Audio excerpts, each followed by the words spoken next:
Hey guys, 4pos here and welcome to my top lane Pantheon guide. So this one might seem a bit of a random champion to be making a guide on, but honestly I think Pantheon's quite fun and undervalued for solo queue.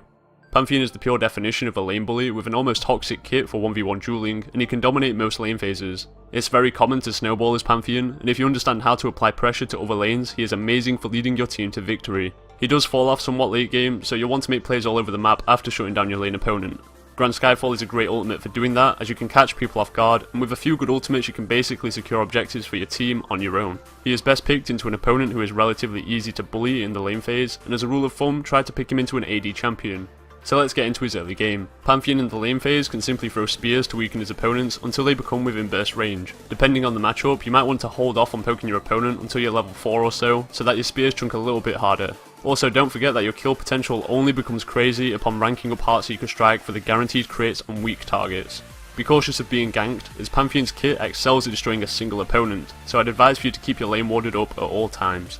Other than that, bully your opponent, zone them away from the minions, and hard push your early advantage. You can shut down most matchups, and it can be incredibly frustrating to have to deal with a Pantheon.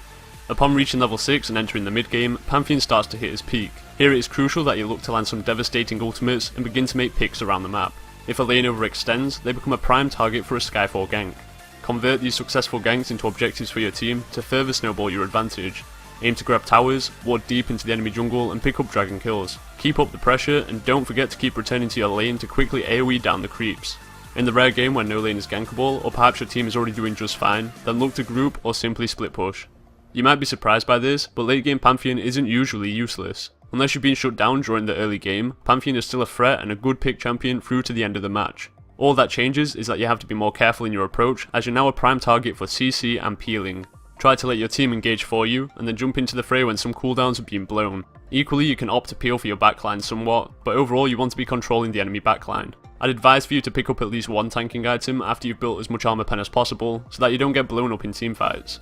So 3 quick tips for playing Pantheon. To begin, the lane phase is crucial to how relevant you will be in that game. Pantheon is very good at picking up solo kills on his lane opponent, and he also scales very well with early armor pen items. For example, a Brutalizer Pantheon is hell to deal with, regardless if you're against a squishy mage or a tankier champion like Nasus. You don't have to overcommit to killing your opponent, as Pantheon is very good at last hitting due to the nature of his build where you're going to be picking up a lot of attack damage items. Alongside, you are basically guaranteed last hits on any minion under 15% health when you put a skill point into your Heartseeker ability. Pantheon is completely gated by mana, so he's one of the very few champions in League where buying a mana potion on almost every base can be very effective.